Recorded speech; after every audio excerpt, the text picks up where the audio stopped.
오늘 함께 보실 말씀은 신약성경 마태복음 18장 21절부터 35절까지 말씀입니다. 신약성경 마태복음 18장입니다. 마태복음 18장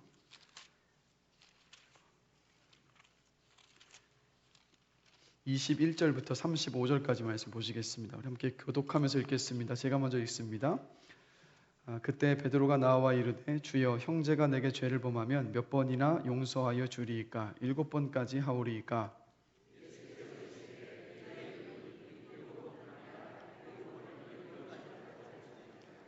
그러므로 천국은 그 종들과 결산하려 하던 어떤 임금과 같으니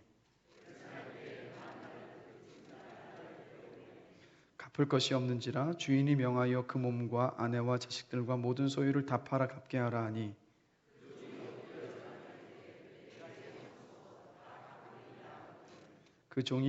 그 종의 주인이 불쌍히 여겨 놓아보내며 그 빚을 탕감하여 주었더니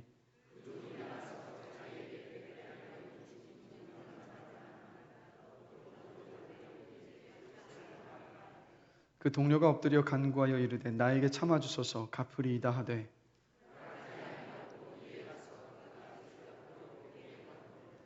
그 동료들이 그것을 보고 몹시 딱하게 여겨 주인에게 가서 그 일을 다 알리니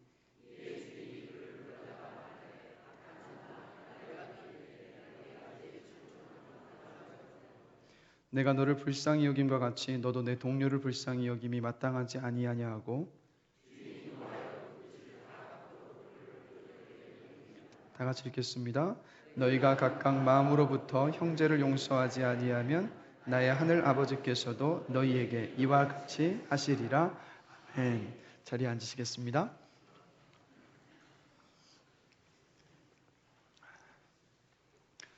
남미의 한 나라에서 선교하시는 한 선교사님이 사역하시는 선교센터에 갑자기 경찰이 들이닥쳤습니다. 그래서 예배당 건축을 위해서 모아둔 목재 창고가 불법이라고 이야기하면서 경찰서장부터 이 말단까지 찾아와서 이 선교사님을 협박하기 시작을 했습니다. 그런데 사실 불법으로 모아놨던 것이 아니라 성전을 건축하기 위해서 교회당을 예배당을 짓기 위해 모아놨던 그 목재는 모두 합법적으로 구입해서 잘 저장해 놨던 거였습니다. 그런데 현지 사역자들까지 다 나서서 이 나라의 고아와 과부와 가난한 이들을 돕는 이 선교사님의 사역을 설명을 했지만 경찰들은 계속 막무가내입니다. 그래서 무조건 감옥에 집어넣겠다고 계속 찾아와서 이 선교사님을 막 윽박지르는 겁니다. 그런데 보니까 오랜 협박 끝에 이들의 본심은 감옥에 가두는 것이 아니었던 거예요. 바로 목재값의 일부를 이 뇌물로 받아내기 위해서 이 경찰들이 찾아왔던 겁니다. 그런데 한화로 수천만 원에 달하는 돈을 요구하니까 선교사님은 내가 차라리 감옥에 가는 한이 있어도 그렇게는 할 수 없다라고 해서 계속 버티신 거예요. 그러다 이제 주변에 있는 현지인 사역자들도 같이 함께 돕고 또 막 설득을 해서 가까스로 이 미화 10,000불로 조정을 했습니다. 약 1,000만 원 가량이죠. 그런데도 선교사님은 그렇게 말도 안 되는 이 모함을 통해서 귀한 돈들이 낭비되는 것을 원치 않아서 끝까지 뜻을 굽히지 않으셨어요. 결국에는 300만 원을 주고 없던 일로 하기로 해서 이 선교사님이 사방팔방 연락을 해서 이 돈을 모았습니다. 그리고 경찰서장에게 전화를 걸었어요. 근데 통화 연결음이 복음성가가 흘러나오는 거예요. 근데 그때 선교사님의 가슴이 와르르 무너져 내렸습니다. 왜 그러냐면 그 나라에서는 어지간한 믿음이 아니고서는요 복음성가를 전화기에 통화 연결음으로 쓰지 않았는데 통화 연결음으로 복음성가를 해놓았다는 얘기는요 독실한 크리스찬이라는 뜻이었던 거예요. 그러니까 선교사님이 이 소식을 알으니까 비명을 지르면서 이렇게 하나님 앞에 성토를 합니다. 세상에 이럴 수가, 내가 이러려고 이 대접 받으려고 온몸이 망가지고 부서져라 사역을 했습니까? 이렇게 하나님 앞에 부르짖은 거예요. 그런데도 그 마음 안에 하나님께서 이런 음성을 계속 들려주시더랍니다. 그 사람들을 사랑하라고. 그래서 선교사님이 결국에는 무릎을 꿇고 이렇게 기도하신 거예요.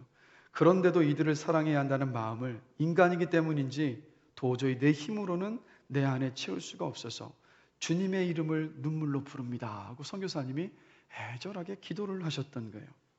여러분, 이게 한 선교사님의 이야기이지만 저와 여러분들 모두도 말할 수 없는 하나님의 사랑을 받아서 구원받았습니다. 그래서 저와 여러분들이 다른 사람들을 사랑하는 것은 마땅하다는 것을 우리 모두가 다 잘 알고 있어요. 그런데 여러분, 우리에게 잘못한 사람을 용서하고 사랑하는 것이 쉽지 않습니다. 쉽지 않은 것을 떠나서 용서한다는 것이 어렵습니다. 그래서 오늘 함께 읽은 본문을 보면 베드로도 우리와 똑같은 고민을 안고 있었던 거예요. 그래서 예수님께 이 베드로가 이렇게 질문을 하죠. 형제가 내게 죄를 범하면 몇 번이나 용서하여 주리이까? 7번까지 하오리이까? 라고 우리 주님께 질문을 합니다.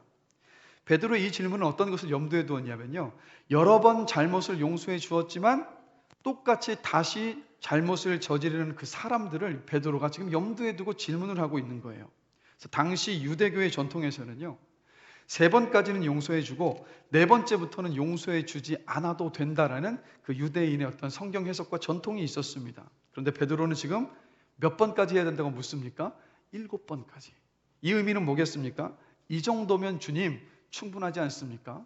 유대인의 관습과 전통을 본다면 3번까지 용서하는 건데 7번 정도면 충분하지 않습니까? 라고 지금 예수님께 묻고 있는 거예요. 어쩌면 베드로가 누군가가 자신에게 잘못을 했던 사람에게 7번 용서를 해줬는지도 모르겠습니다. 아마도 그랬다면 베드로는 주님께 칭찬을 받을 것을 생각을 하고 질문을 했을 거예요. 그러나 우리 주님은 어떻게 답변하고 계십니까? 22절 함께 보시면 예수님께서 이렇게 답을 하십니다. 예수께서 이르시되 내게 이르노니 7번뿐 아니라 7번을 70번까지라도 할지니라 라고 주님이 답변을 하시는 거예요.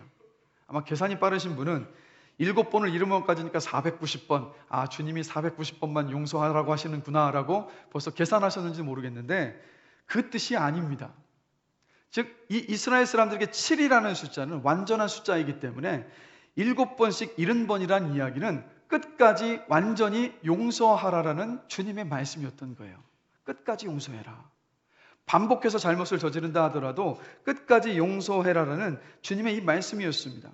그러시면서 베드로가 이 말씀을, 이 끝까지 용서를 하는 것을 이해시키기 위해서 예수님께서 한 이야기를 들려주십니다.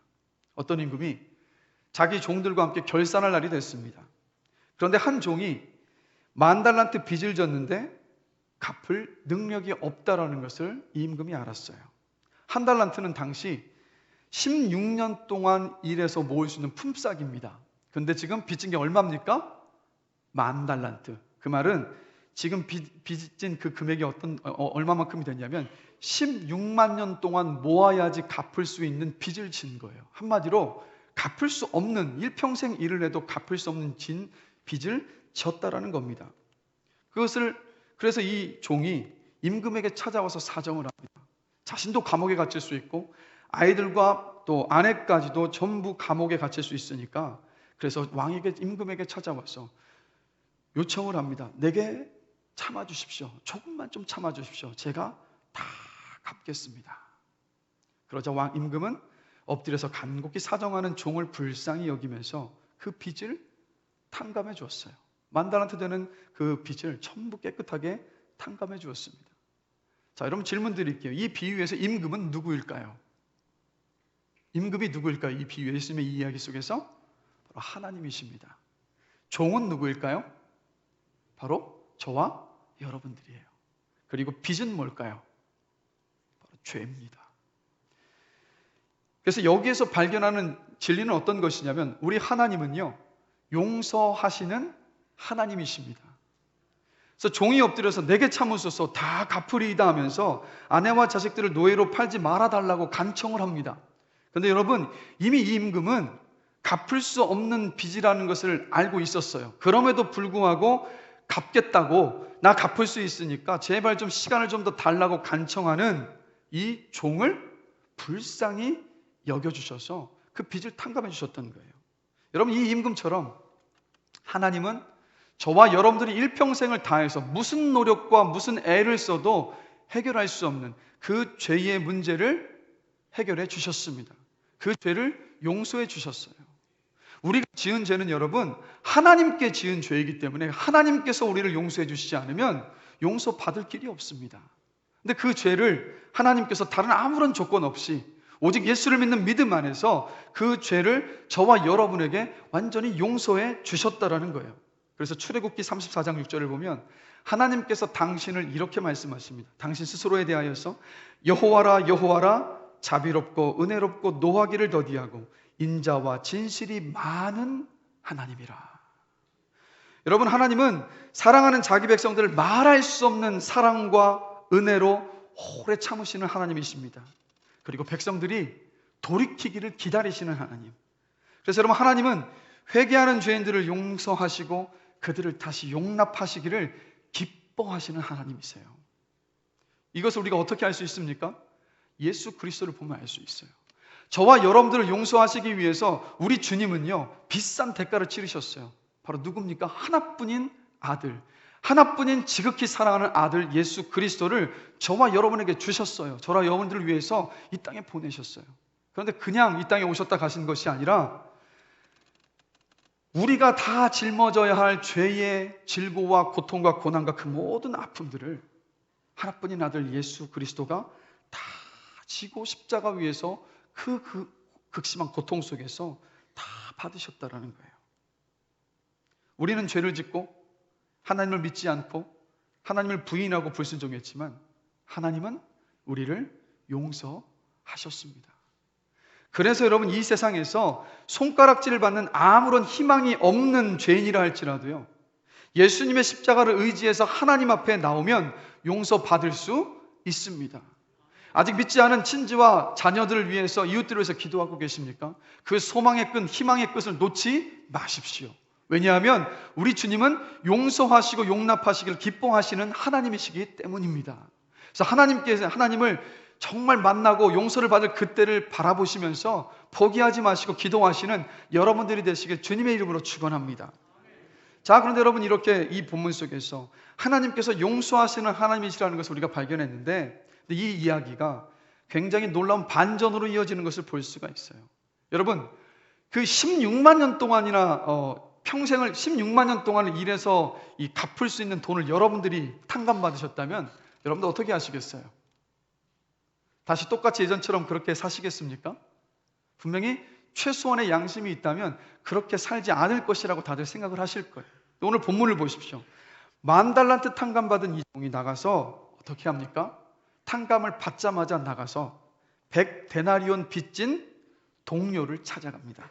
그리고 28절을 보시면 그 동료를 찾아가서 멱살을 붙잡고 나에게 빚진 100데나리온을 갚으라고 협박을 해요.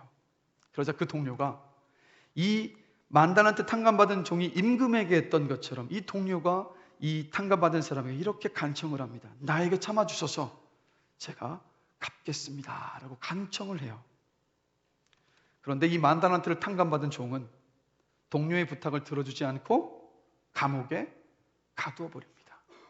그러면 이 동료가 빚진 100데나리온이 얼마가 되는 돈이냐면 1데나리온이 그때 당시 하루의 품삯입니다. 하루 품삯. 그러면 100데나리온이면 100일 동안의 품삯이에요. 약 3달 정도를 일하면, 아니 3달 조금 넘게 일하면 모을 수 있는 돈이었습니다. 그 말은 뭡니까? 나에게 참아주셔서 내가 갚겠습니다 라는 이 동료의 부탁대로 시간만 준다면 갚을 수 있는 빚이었던 거예요. 그러나 이 10,000달란트를 탕감받은 종은 자기 동료를 감옥에 가둬버립니다. 아예 그 빚을 갚을 수 있는 그 가능성조차 완전히 다 막아버린 채 감옥에 그냥 가둬버린 거예요.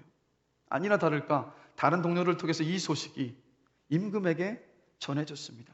그런데 임금이 황당하기 그지없는 거예요. 아니, 그 마음 안에 분노가 일어나는 거예요. 그래서 이 10,000달란트 탕감해 줬었던 이 종을 불러다가 이렇게 말합니다. 내가 너를 참아준 것처럼 너도 네 동료를 참아줘야 마땅하지 않느냐라고 꾸짖으면서 이 종을 빚을 다 갚도록 감옥에 가둬버립니다. 그리고 예수님께서 이 비유를 35절에서 이 말씀으로 마무리하십니다. 우리 함께 다 같이 한번 읽겠습니다. 너희가 각각 마음으로부터 형제를 너희에게 이와 같이 하시리라. 사실 여러분, 예수님께서 이 비유를 드셨던 이유가 어디에 있겠습니까? 1만 달란트 탕감받은 종의 이야기가 아니라 바로 우리들의 모습을 주님께서 말씀해 주고 계셨던 거예요. 여러분, 예수님은 용서에 대해서 같은 말씀을 계속해서 반복하셨습니다. 오늘 이 35절의 말씀처럼 특히 주님께서 가르쳐주신 주님의 기도, 주기도문에도 보면 우리가 우리에게 잘못한 사람을 용서하여 준 것처럼 우리의 죄를 용서하여 달라고 그 기도 속에서도 이 똑같은 말씀을 주님께서 하셨어요. 그럼 이런 질문을 한번 던져봅니다. 여러분, 왜 예수님은 저와 여러분들에게 용서하라고 하시는 걸까요? 용서할 만하면 하는 것이 아니라 용서할 준비가 되어 있으면 용서하라고 말씀하시는 것도 아니고 그냥 아주 짧습니다. 용서해라 라고 명령을 하고 계세요. 왜 우리에게 용서하라고 하실까요? 우리가 그 아프리카나 우리가 또 2월 달에 단기 선교를 가는데 필리핀에 있는 그곳에 있는 어려운 아이들을 돕는 일, 아니면 우리나라지만 멀리 고아원이라든가 보육시설에 있는 아이들을 돕는 일에는요, 여러분들은 아마도 별다른 이의를 달지 않으시고 주저함 없이 주머니를 여셔서 그들을 돕는 데 동참하실 거예요. 반면에 여러분, 질문 드리고 싶은 것은 가까이에 있는, 여러분과 정말 가까이에 살을 부대끼며 살고 있는 사람들을 사랑하시는 것은 어떠십니까? 쉬우십니까? 어려우십니까? 사실 멀리 있는데 사랑을 베푸는 것은 쉽게 느껴지지만 가까이에 있는 사람들을 사랑하는 것은요, 결코 여러분 쉽지 않습니다. 왜 그럴까요? 멀리 떨어져 있으면 그 사람은 사랑만 하면 됩니다. 그러나 우리가 매일 부대끼며 서로 살아가고 있는 그 사람들은요, 부대끼며 살아가는 우리 가족들과 항상 만나는 사람들은 그냥 사랑만 해서는 안 돼요. 왜냐하면 용서해야 하기 때문이에요. 용서 없이는 서로를 사랑할 수 없습니다. 그래서 멀리서 보는 사랑과 함께 가까이에서 용서하는 사랑은 달라요. 그래서 이런 말들을 어쩌면 종종 하시는지 모르겠어요. 저 남자와 사는 여자는 얼마나 행복할까? 아니면 저 여자와 사는 남자는 얼마나 행복할까? 이런 말들을 혹시 듣거나 하실 수 있을 거예요. 그런데 우리가 겉으로 봤을 때 정말 저런 남편하고 사니까 진짜 행복하겠다. 와, 저런 아내랑 사니까 정말 행복하겠다라고 우리가 이야기를 했을 때 어쩌면 그 이야기를 듣는 분들이 이런 말을 할런지도 모르겠어요. 한번 살아봐, 행복한지. 아마 똑같은 질문을 받으시고 속으로 그렇게 생각하시는 분이 이 자리에 계실런지도 모르겠어요. 그리고 또 어떤 교회를 보면서 저런 목사님과 함께 신앙생활하는 교인들은 얼마나 행복할까 하면서 바라보면서 부러워할 수 있습니다. 근데 여러분, 우리 다 아시지 않습니까? 멀리서 보면 얼마든지 행복해 보여요. 그러나 실제 부대끼며 살아가는 사람들에게는요, 그것이 결코 쉽지 않습니다. 쉽지 않아요. 나와 함께 부대끼며 살아가야 하는 사람, 나와의 관계가 결코 깨져서는 안 될 그 사람과 살아가는 것은요, 사랑만 가지고선 되지 않습니다. 사랑해야 하지만 용서하지 않으면 그 사랑이 절대로 이루어지지 않기 때문에 사랑과 용서가 함께 있어야지만이 온전히 그 관계를 이루어갈 수가 있어요. 이 자리에 다 결혼하신 분들이 많이 계신데 남자와 여자는 서로 다들 사랑하셔서 결혼하시지 않으셨습니까? 그러나 한번 돌아보십시오. 서로가 지속적으로 사랑하면서 살아가는 것 쉬우셨습니까? 무척 어려우셨습니까? 무척 어려우셨을 거예요. 그렇다고 제가 무척 어렵다는 말씀은 아니니까 오해하지 마십시오. 그리고 자녀가 태어나면 어떻습니까? 정말 기쁘고 사랑스러워요. 그러나 우리 자녀가 자라가면서 그 아이를 양육하는 일은 어떻습니까? 낭만적입니까? 그렇지 않아요. 많은 눈물과 용서와 사랑이 필요합니다. 특히 용서가 없으면 온전히 사랑할 수가 없어요. 그래서 우리 주님께서 저와 여러분들에게 말씀하시는 겁니다. 용서하라고. 용서하라고. 사랑 가운데 함께 살아가기 위해서는 용서가 필요하기 때문에 용서하라고 말씀하시는 거예요. 그런가 하면 우리를 향해서 예수님께서 용서하라고 하셨던 이유가 또 한 가지가 있습니다. 누군가를 용서하지 못하고 살아가면요, 그건 어떤 거냐면 그 사람을 내 마음에 품고 함께 지금 동거하고 있는 것과 같아요. 생각날 때마다 화가 불끈불끈 솟구쳐 오르는 사람이 있다면 지금 그 사람과 함께 살고 있는 겁니다. 몸은 떨어져 있을지 모르겠지만 내 마음 안에는 그 사람과 함께 동행하고 있는 거예요. 늘 그 사람을 묵상합니다. 그래서 생각만 해도 화가 머리끝까지 나는 사람이 우리 마음속에 있으면 어떻습니까? 인생이 즐겁고 행복합니까? 아니요. 인생이 무겁고 힘이 들어요. 그리고 내가 미워하는 그 사람에게 내 힘과 에너지를 다 빼앗기기 때문에 정작 좋은 곳에 써야 할 그 에너지를 분노를 터뜨리고 미워하는 것에 다 소진해버려요. 그러다 보면 결국 어떻게 됩니까? 내가 상합니다. 내가 상해버려요.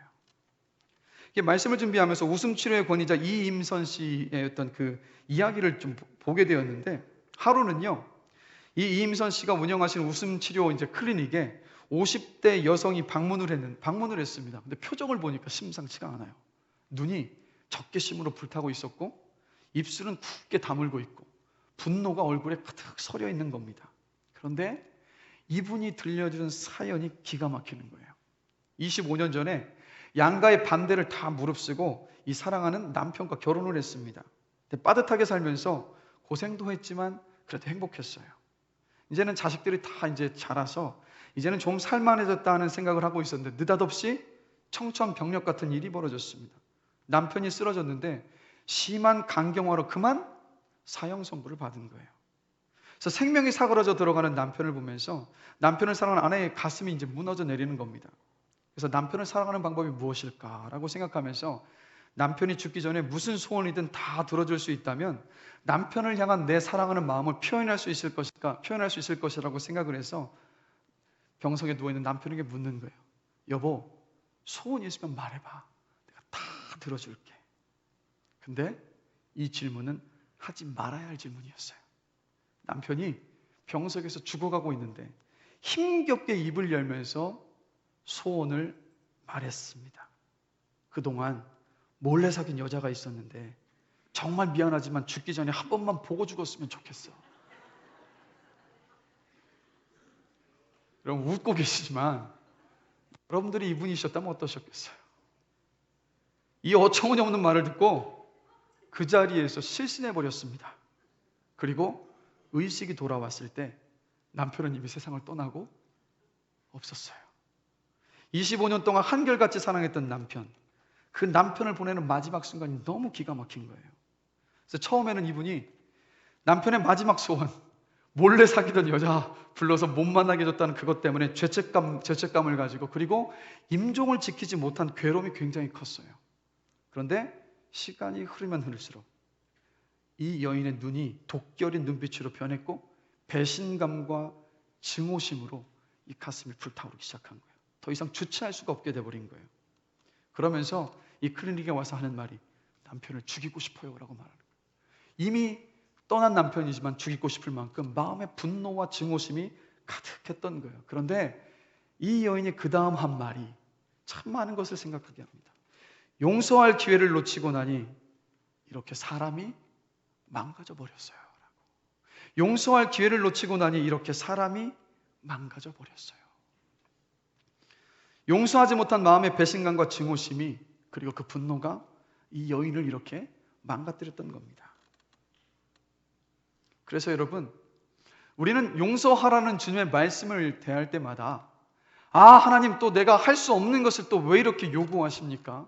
안 그래도 주의 말씀대로 살아가는 게 벅차고 힘든데 용서하라는 그 참 힘들고 버거운 이 명령을 또다시 왜 저에게 짐을 지우십니까? 우리가 그렇게 받아들일 때가 참 많습니다. 그런데 여러분, 용서는요 가장 이기적인 사랑입니다. 왜 그러냐면 타인을 위해서 하는 것이기 이전에 바로 나 자신을 위해서 하는 것이기 때문이에요. 다른 사람을 살리기 전에 용서라는 것은 여러분 나를 살리는 겁니다. 용서는 그래서 자기 자신을 위한 선물이에요. 이기적이라고 할 정도로 자기 자신을 위한 선물. 그래서 하나님께서 용서하라 하셨을 때는요, 용서받는 쪽을 향한 배려 이전에 용서를 베풀어야 할 사람을 향한 배려이세요. 하나님은 용서받아야 할 사람을 측은히 여기시기 전에 용서를 베풀어야 할 사람을 측은히 여기십니다. 용서해야 하지만 용서하기 힘들어하는 저와 여러분들의 고통을 우리 하나님께서 아시기 때문입니다. 그래서 용서를 받아야 할 사람이 약자가 아니라 용서를 해 주어야 할 사람이 약자예요. 왜요? 상처가 더 많기 때문입니다. 그래서 여러분, 오물을 삼킨 아기의 입에 손가락을 넣어서 악착같이 오물을 끄집어내려는 엄마의 집념을 우리는 뭐라고 이야기합니까? 엄마의 사랑이라고 표현해요. 마음의 독을 머금고 있는 우리의 입을 열어서 용서를 통해서 독을 빼내고 싶은 마음, 그것은 바로 여러분, 저와 여러분들을 향한 하나님의 사랑입니다. 그래서 하나님께서 용서하라고 말씀하고 계시는 거예요. 그것도 강하게 명령하십니다. 왜요? 우리를 너무도 사랑하시기 때문에. 우리가 용서하지 못해서 이 마음이 무너지고 우리의 마음이 무너지고 주저앉는 것을 우리 주님께서 원치 않으시기 때문에 강하게 말씀하시는 거예요. 용서하라고. 내가 너희를 용서한 것처럼 다른 사람을 용서하라고 우리 주님께서 말씀하고 계신 겁니다. 그러면 그럼 우리 어떻게 용서할 수 있을까요? 여러분만의 용서의 비법을 가지고 계십니까? 오늘 본문을 보면 용서를 어떻게 할 수 있을 것인지 주님께서 가르쳐주고 계시네요. 첫 번째는 뭐냐면 100데나리온만큼 나를 괴롭히는 사람이 있을 때 10,000달란트 용서해 주신 주님을 바라봐야 됩니다. 우리가 용서하지 못하는 이유는 뭡니까? 내가 얼마나 심각한 죄에서 용서받았는지를 우리가 너무 쉽게 잊어버리기 때문이에요. 어떤 용서를 받았습니까? 15만 년치 월급이에요. 우리가 갚을 수 없는 것을 하나님께서 은혜로 탕감해 주셨습니다.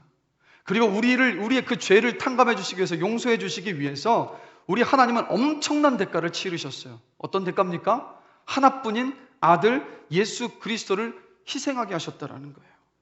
그런데 여러분, 그럼에도 우리가 그 사랑, 그 말로 다 할 수 없고 우리가 갚을 수도 없고 어떻게 표현할 수 없는 이 은혜와 사랑을 입었음에도 불구하고, 이 용서를 받았음에도 불구하고 우리는 어떻습니까? 우리가 하나님을 거절하고 배반한 것, 하나님을 믿지 않은 것이 얼마나 심각한 죄인지를 깨닫지 못한 채 가볍게 여길 때가 너무도 많아요. 성경을 보면 하나님의 진노가 사람들 위에 머물러 있다라고 합니다. 그런데 하나님의 진노가 우리 머리 위에 머물러 있다라는 것을 너무도 가볍게 여겨요. 그래서 우리가 얼마나 어려운 상황 속에서 용서받았는지를 우리가 너무 쉽게 잊어버립니다. 그래서 용서하지를 못해요. 여러분, 이것을 기억하셔야 합니다. 우리 항상 나는 옳고 다른 사람들은 옳지 않아서 그렇게 보여져서 정죄하고 판단하기를 얼마나 잘합니까? 그런데 우리 자신이 누구인지 우리의 본질을 잘 알고 계셔야 돼요. 저와 여러분들은 누굽니까? 그저 우리는 용서받은 죄인일 뿐입니다. 용서받은 죄인이라고요. 이것을 기억할 때 비로소 우리가 용서할 수 있습니다. 그래서 여러분, 아주 사소한 일인데 여러분의 감정이나 자존심을 계속 건드리는 사람들이 있습니다. 또 여러분들에게 해서는 안 될 말과 행동을 하는 그런 분들도 있어요. 그럴 때면 어떻습니까? 마음이 정말 상합니다. 그런데 여러분, 억울하고 답답하고 그 사람들을 향한 용서하지 못하고 분노가 솟구쳐 오를 때 가만히 한번 생각해 보십시오. 사실 그 사람들이 우리에게 대했던 것처럼 지금도 우리가 비슷한 모습으로 우리 주님을 대하고 있지 않습니까? 주님께 함부로 말하고 함부로 행동하고 주님을 얼마나 우리가 무시합니까? 그런데도 우리 주님은 여전히 우리를 참고 기다려주고 계십니다.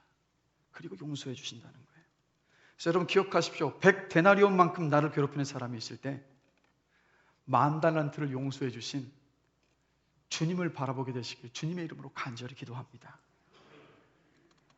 그리스도인의 그 용서는 바로 나를 용서하신 하나님의 용서와 사랑을 묵상할 때 바로 거기에서 시작할 수 있습니다. 그리고 거기서부터 놀라운 변화가 저와 여러분의 삶 가운데 일어날 것입니다. 두 번째로, 용서하려면 어떤 게 무엇이 필요하냐? 주님과 같이 불쌍히 여기는 마음이 필요해요.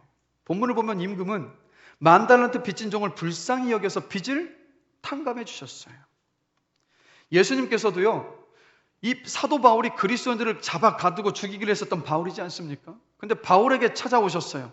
처음에는 바울아 바울아 네가 나를 왜 핍박하느냐 하면서 바울을 책망하셨지만, 우리가 벌써 말씀을 나눴지만, 책망하신 후에 도리어 주님은 바울을 측은히 여기셨어요. 불쌍히 여기셨다. 죄가 죄인지도 모른 채 그 일을 하고 있는 바울을 측은히 여겨주셔서 우리 주님께서 어떻게 하셨습니까? 바울을 용서하시고 그를 용납하여 주셨어요. 그래서 이 용서와 용납을 받은 바울이 에베소서 4장 32절에서 이렇게 말합니다. 우리 함께 한 목소리 한번 읽어보겠습니다. 서로 친절하게 하며 너희를 용서하심과 같이 하라. 서로 친절하게 하며 불쌍히 여기며 서로 용서하기를 하나님이 그리스도 안에서 너희를 용서하심과 같이 하라. 여러분, 상대방이 누군가가 여러분에게 어떤 잘못과 실수를 했을 때 분명히 그 사람에게도 이유가 있을 겁니다. 많은 경우, 그리고 우리에게, 여러분들에게 실수와 잘못을 한 그분들, 그 사람도 또 다른 누군가의 피해자일 수 있어요. 그래서 주님께서 말씀하시는 겁니다. 바울도 말하는 겁니다. 불쌍히 여기라고. 우리가 불쌍히 여김을 받았던 것처럼 우리도, 여러분, 우리가 잘못과 실수와 잘못과 죄를 저질렀을 때 우리 다 이유 있지 않습니까? 이런 이유 저런 이유로 다 이유가 있어요. 그런데 유독 다른 사람들이 잘못과 실수를 했을 때만큼은 그들에게도 이유가 있을 것이라는 생각을 우리가 하지 못하지 않습니까? 그래서 운전을 할 때 내가 신호를 위반하면 급한 일이 있어서 가는 거지만, 다른 사람이 신호 위반하면 어떻게 합니까? 저놈 봐라, 저놈, 저 법을 어기는 저놈. 여러분, 이 마음으로 대할 것이 아니라 분명히 저 사람도 급한 일이 있어서, 어떤 급한 이유가 있어서 저렇게 가는 거야라고 바라볼 때 정죄하는 것이 아니라 용서할 수 있을 줄로 믿습니다. 그래서 저와 여러분들 안에 이 불쌍히 여기는 마음, 주님께서 가지셨던 그 측은히 여기는 그 마음이 우리 안에도 회복되기를 주님의 이름으로 간절히 기도합니다. 그리고 마지막 세 번째로, 여러분, 용서하려면 성령님의 도움을 구하며 기도해야 돼요. 용서는 쉽지 않습니다. 어려워요. 용서하기로 수십 번 결심을 해도 막상 용서하려고 하면 용서할 힘이 없을 때가 있어요. 내 힘으로 도저히 용서하기 어려울 때, 여러분, 우리 솔직하게 인정해야 됩니다. 나에게는 용서할 힘이 없다라는 것을. 그것을 먼저 인정을 해야 돼요. 그리고 하나님 앞에 기도해야 됩니다. 하나님, 제 마음의 이 분노의 감정을 다스릴 수 있도록 은혜를 주십시오라고. 그리고 나서 성령님의 능력을 우리가 구해야 합니다. 요한복음 20장 22절을 보면요, 부활하신 예수님께서 제자들에게 나타나신 다음에 뭐라고 말씀하시냐면 성령을 받으라라고 말씀하세요. 그런데 놀라운 것은 성령을 받으라라고 부활하신 주님께서 제자들에게 말씀하시고 난 다음에 그 다음에 이어서 하신 말씀이 요한복음 20장 23절인데 우리 함께 한 목소리 한번 읽어보겠습니다.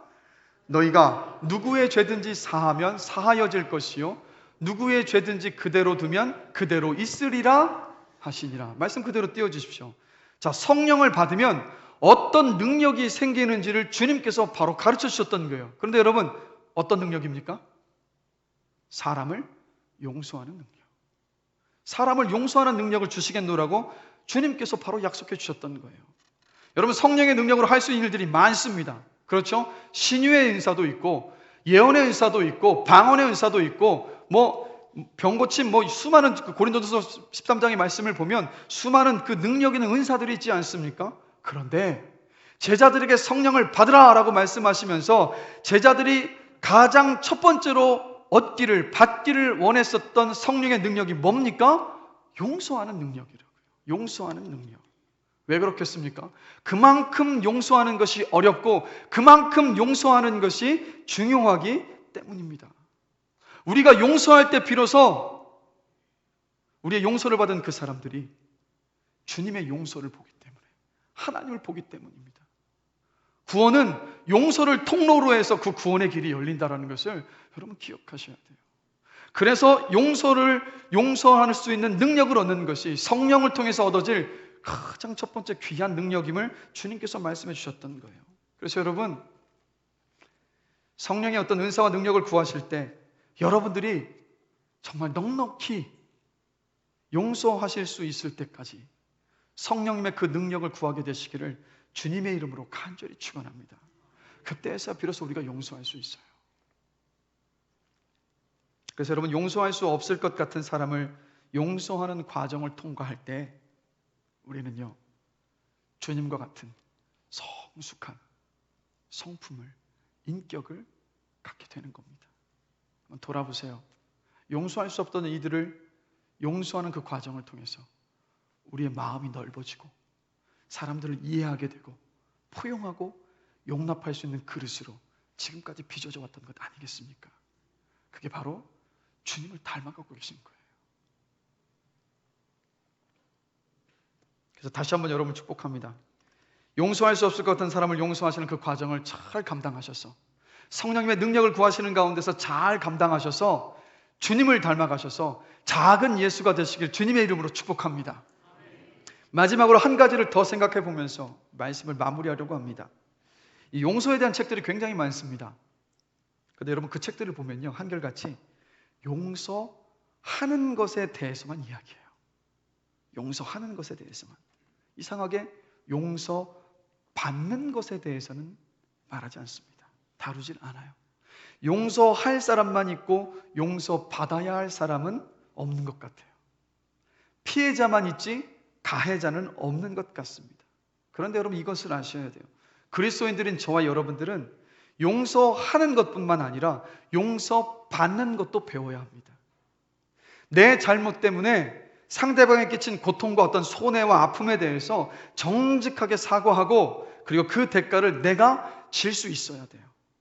이게 바로 용서받는 것 아니겠습니까? 그래서 우리는 용서도 해야 하지만 우리의 잘못을, 우리의 죄를 솔직하게 시인하고 그래서 우리가 잘못한 사람들에게 용서를 받을 수 있어야 돼요. 그럴 때 비로소 우리가 용서도 하고 용서를 받을 때에서야 비로소 여러분, 주님께서 약속하신 자유함을 누리게 될 수 있어요. 이렇게 말씀을 준비하다가요, 이 중고등학교 때 일진으로 돈을 빼앗고 빵 셔틀을 시키고 했었던 한 학생이 있었습니다. 근데 이 학생을 주님께서 만나주신 거예요. 그래서 이 학생이 주님을 영접하고 자신의 죄를 회개하고 신학교에 가서 목회자가 됐습니다. 그래서 목회지에 나갔는데 청년부 사역을 시작하게 됐어요. 그런데 청년 가운데 한 사람이 딱 눈에 들어오는데 보니까 중고등학교 때 내가 돈 뺏고 때리고 괴롭혔던 친구가 있는 거예요. 여러분 같으시면 어떠시겠습니까? 가슴이 철렁 내려앉지 않겠습니까? 근데 이 목사님은요, 어떻게 하셨냐면 따로 그 청년을 찾아가서 무릎을 꿇고 용서를 빌었어요. 진심 어린 이 사과에 이 청년이 그 용서를 했어요. 그리고 이 목사님이 그 다음에 하시는 말씀이 참 마음에 남습니다. 하나님께 회개하고 용서받았다는 것을 믿었습니다. 그런데 그 청년에게 용서를 구하고 나서야 비로소 완전한 용서의 자유를 경험할 수 있었습니다. 라고.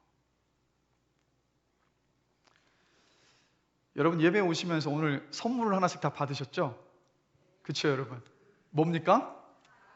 여러분 드시라고 준 게 아니에요. 아이고, 이 연말 마지막 예배가 되니까 이 교회에서 나 먹으라고 좋은 사과를 주셨구나 이러시면서 여러분이 봉투 뜯어서 그 드시라고 준 선물, 그 사과가 절대 아닙니다, 여러분. 혹시 드신 분 계십니까? 혹시 안 계시죠? 드신 분 안 계시죠? 자, 그 사과에 보면 뭐라고 적혀 있습니까? 오늘 말씀의 제목이기도 한데요. 뭐라고 적혀 있습니까? 용서는 미래를 연다. 사과는 과거를 풀고 용서는 미래를 연다. 여러분, 저와 여러분들 용서해야 할 사람들입니다. 우리 용서해야 할 사람들이 많아요. 그러나 기억하십시오. 우리는 용서도 해야 하지만 용서받아야 할 사람이기도 합니다. 우리는 우리 잘못에 대해서 하나님께 용서를 받아야 돼요. 그런데 동시에 내 잘못 때문에 아픔을 겪고 손해를 끼친 그 사람들에 대해서 우리가 책임을 질 수 있어야 돼요. 그것이 비로 진정한 용서를 구하는 겁니다. 그래서 이 사과를 왜 드렸냐면 이제 이 한 해가 얼마 남지 않았어요.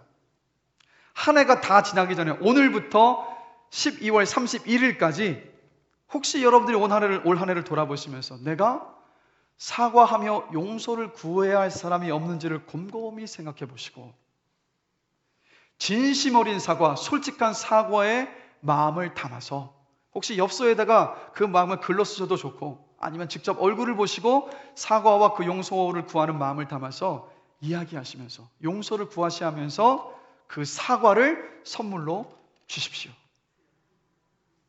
왜 그러냐면 이 한 해가 지나기 전에 올 한 해 우리 마음속에 용서하지 못하고 사과받지 못했었던 이 마음의 무거운 짐을 아는 채 새로운 한 해를 시작하면 여러분 다가올 새로운 한 해는 거기에 우리의 마음의 에너지를 빼앗기는 때가 아니라 다시 새로운 꿈과 비전을 향해서 힘을 쏟아야 할 한 해이지 않습니까? 그러니까 이 한 해를 사과하시면서 용서하시면서 이 한 해를 잘 마무리하시는 여러분 되시기를 주님의 이름으로 축복합니다.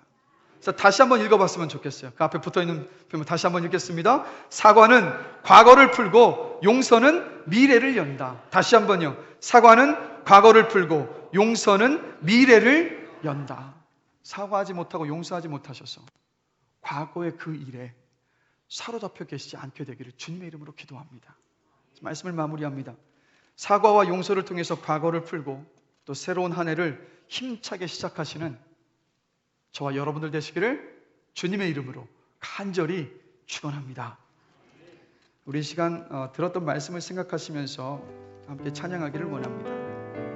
주님 마음 내게 주십시오 라는 이 간절한 마음을 담아서 우리 함께 찬양하겠습니다. 보소서 주님 나의 마음 선한 것 하나 없습니다. 보소서 주님 나의 마음을 선한 것 하나 없습니다. 그러나 내 모든 것 주께 드립니다. 사랑으로 안으시고 날 새롭게 하소서. 주님 마음 내게 주소서. 내 아버지 주님 마음 내게 주소서. 나를 향하신 주님의 뜻이 이루어지도록 주님 마음 내게 주소서. 내게 사랑을 가르치소서. 당신의 마음으로 용서하게 하소서. 주의 성령 내게 채우사 주의 길 가게 하소서. 주님 당신 마음 주소서. 주님 마음 내게 주소서. 내 아버지 주님 마음 내게 주소서. 나를 향하신 주님의 뜻이 이루어지도록 주님 마음 내게 주소서. 우리 시간 잠시 들었던 말씀을 생각하시면서 기도하기를 원합니다. 하나님, 100달란트 빚진 사람을 바라보면서 분노하며 미워하는 것이 아니라 10,000달란트를 용서해 주신 주님의 그 은혜와 그 용서하심을 바라보기를 원합니다. 한 해를 돌아보면서 제가 사과하지 못했던 사람들이 있다면 성령님 알게 하여 주십시오. 또 용서하지 못한 것들이 있다면 성령님 제 안에 능력으로 임하여 주셔서 용서하게 하여 주십시오. 그래서 이 한 해가 과거의 지난날의 모든 것들을 다 떨쳐버리고 새로운 소망과 비전을 가지고 새로운 한 해를 시작할 수 있는 귀한 은혜를 허락하여 주시옵소서라고 우리 주님께서 우리를 용서해 주셨던 그 은혜를 생각하시면서 우리 다 함께 잠시 기도하시겠습니다. 다 같이 기도하겠습니다. 사랑 가운데가 많으신 하나님 아버지, 이 한 해를 은혜 가운데 지나게